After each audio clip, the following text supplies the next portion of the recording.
Hello folks, today on Alpha Soup we're checking out Super Pilot 2000. This is a very early prototype of a futuristic racing game, so if you're some kind of wannabe robot Lewis Hamilton from the future, this is what you should be checking out. So it's incredibly early at the moment, no sound, no naffing, just you and a few tracks.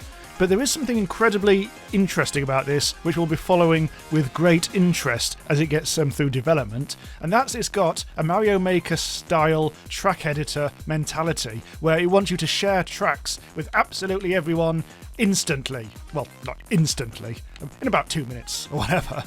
None of these features are really in the game yet, other than the actual track editor, which we'll have a look at in a bit. But for now, it feels very arcadey, or very pleasant. You can lean, you can boost using your green poo, and all that sort of stuff as well. Nobody to play against at the moment. But in future, I think online multiplayer is going to be the big thing. But it's also going to hopefully do things like your split screen and your ghost modes for your single player whodchamacallits.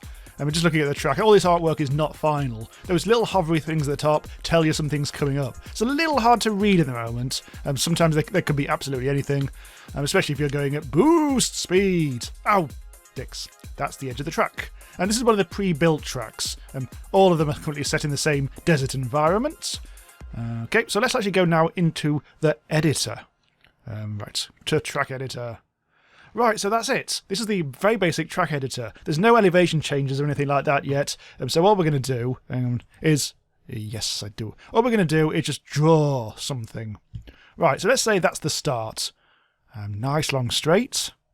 Little bit of a curve. And back again. And just to be spiteful, more of a curve. Oh, that's quite a nasty turn. Let's give the player some fun thing to do here. And there's a really tight turn.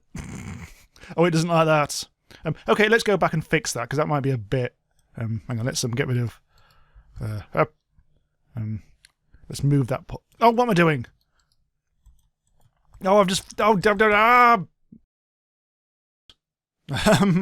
so, now I'm going to actually sort out the track. Now I've actually finished it. Now I can go back and untangle this, which would appear to be a little mini-game in itself, because I kind of panicked so much... None of it makes any sense anymore. Okay, so those little exclamation marks is telling me where things have gone badly wrong.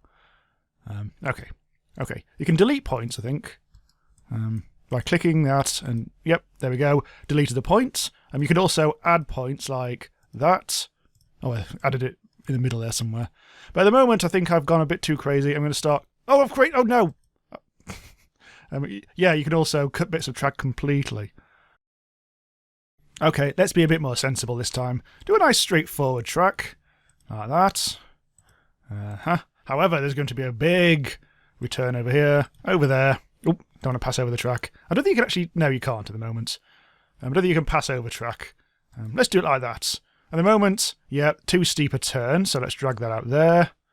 This shouldn't exist at all, so let's actually add a point there. And so hopefully... we need to add another point. Add another point there, which means you can drag that to there, and it's a lot more straightforward. Put that there. We've got a bit of a... It looks like a Slitherio snake. Not that there's anything wrong with that. Okay, let's easily try that out. Go back to gamepad. You can actually do all that track creation using the gamepad as well, but yeah, I think it's best to go over to mouse for that. And the game does support keyboard, mouse, and gamepad. I'm using the Xbox controller, and apparently it will work with other ones. So hopefully this is going to be quite a fast track, and without any too many hard turns. It automatically puts on those little things hovering over to tell me if it's a particularly nasty turn. Right, okay, so this is a great... Oh, there's a cactus! Wow! Almost driven to a cactus! Oh, that's quite sweet. It actually does encircle the cactus quite cool. I appear to have almost used up all my energy. It should be interesting when this is in multiplayer. I think collision would be fun. Make it a full-on Wipeout experience. Don't know what they're going to do, if they're going to put power-ups in, or whether it's just going to be more straightforward racing. It sounds like they are going to go mostly for arcade, but with a hint of realism. Well, I think that's probably the best way of doing it. Oh no! A quick boost.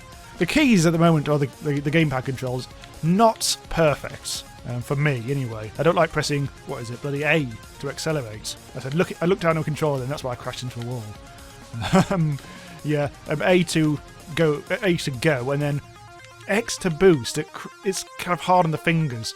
They're using the triggers at the back for leaning, which gets you around corners better at top speed, but I haven't really been using it because my fingers already hurt.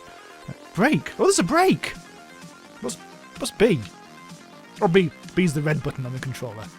I've had like an Xbox for like almost 10 years, the 360, and I still haven't fucking remembered the what button is called what. Right, okay, so this is the third lap. Oh, I'm just falling to bits now.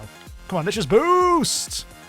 I think when you actually hit the sides, you lose energy, so that's a bit of a gameplay thing. And yeah, also when you actually boost properly, you lose energy. But I think it comes back.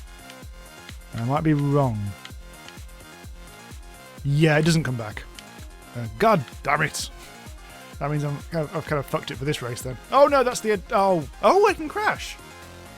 Oh, when you run out of energy, you actually crash. Thankfully, it appears to be a quick respawn. I've never actually managed to actually crash the thing before.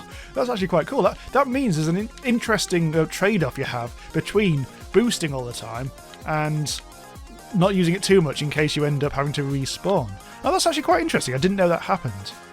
Ah, okay, so yeah, this is one of those games where at the moment it really is a prototype in the old-fashioned sense. You're not going to get a huge amount of stuff out of this. This is purely for feedback for the developers. So if you do download it, have a go. Do let them know what you thought of it, and that will of course influence what happens in the future. So yeah, in the future, 6 months, 12 months, this will. I actually really look forward to seeing what people can create, especially when the track creation tools get a little more sophisticated, and you'll be able to go up and down and do all sorts of rampy things, and hopefully place cactuses in the middle of the track for shits and giggles, all that sort of stuff. Anyway, so yeah, hopefully it's got a bright future. There's been a lot of these zero-G gravity sort of games flapping about recently, but this one's a unique selling point of the easy-to-use track editor does seem to put it towards the head of the pack, to use some kind of bizarre racing analogy that nobody's ever done before.